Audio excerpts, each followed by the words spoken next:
స్వాహ ఏ పేరైతే నేను చెప్తానో ఆ పేరుతో కూడా స్వాహాకారాన్ని కలుపుకోండి. ఎందుకంటే స్వాహాకార దేవత మనతో ఆ దేవతకు మధ్యలో ఉండేది.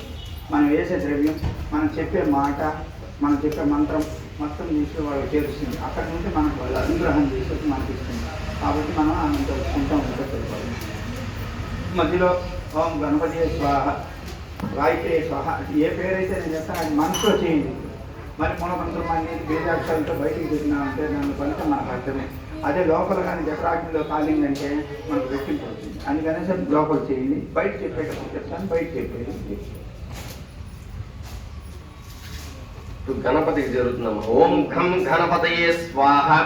మీరే ద్రవ్యం వేయకూడదమ్మా, అన్ని అట్లే పెట్టుకోండి. అవన్నీ వారాహి అమ్మవారికి వాడేటివే.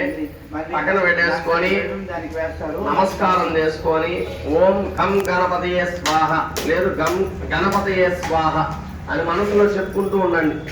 ఈ ఆలయంలో ఎంతమంది ఉన్నారో అంతమంది పలుకుతూ ఉండండి. మా హోమం చేసే వాళ్ళే కాకుండా మీరు కానీ చెప్పుకుంటూ ఉండండి.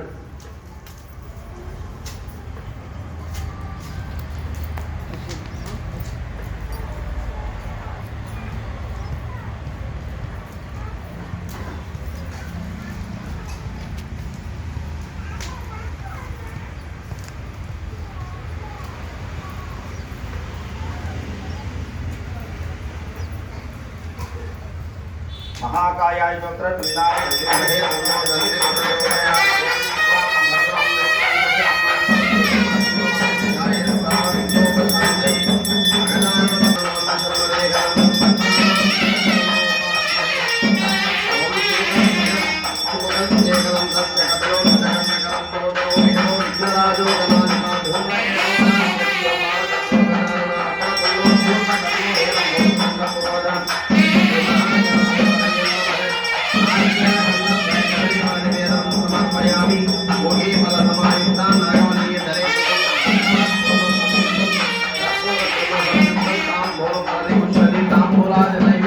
సమర్పయామి.